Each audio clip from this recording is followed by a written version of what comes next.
Let me be clear about what I'm saying. Because we need to move from our present reliance on a non-tax revenue source, federal forest receipts, onto greater reliance on some new or expanded source of tax revenues, the result will be a net increase in taxes for county government. But this will be necessary not to expand the scope and level of services provided by Lane County. It will simply be necessary in order to maintain the modest level of services we're providing today. We do not need to add another leg to our revenue stool. We simply need to replace a leg that is being cut out from under us. Our commitment to keep searching for further efficiencies and cost reductions remains undiminished. That's one of the reasons we've asked the City of Eugene and the City of Springfield to join with us in exploring further areas for consolidating services within the metro area, as we've already done with housing, social services, adult corrections, juvenile detention, animal control, data processing, and solid waste disposal. But we must be realistic as to what we can expect from this process. Consolidation is not a magic bullet that will permit us to do more with less. At best, we hope to do better with what we have. At the same time, we must be careful to avoid the mistake of assuming that centralized government is necessarily cheaper, more efficient, or more responsive than decentralized government. I realize that the timing for any new revenue package may not seem propitious.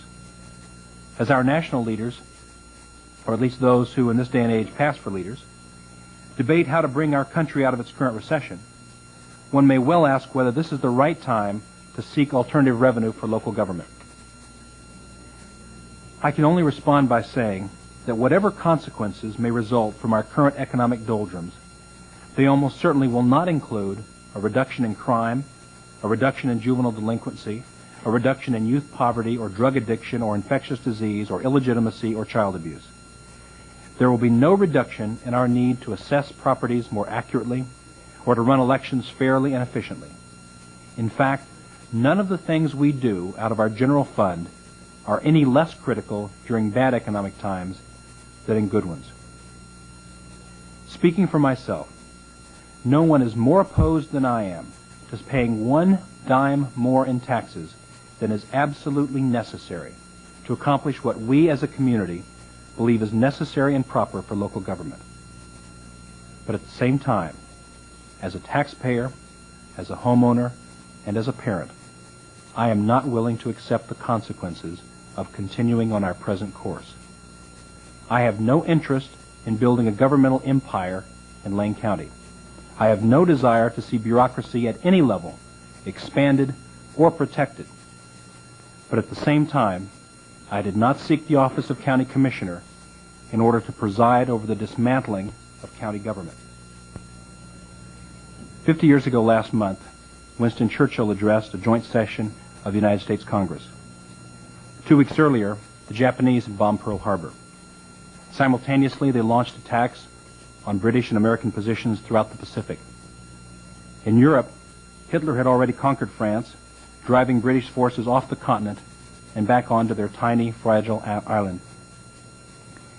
Despite this clear and present danger to our way of life, there were still voices abroad in this country counseling appeasement, conciliation, and even capitulation. Churchill spoke for the best in all of us when he asked, "What kind of people do they think we are?" Today we face a challenge of a different sort. We have criminals preying on the weak and helpless.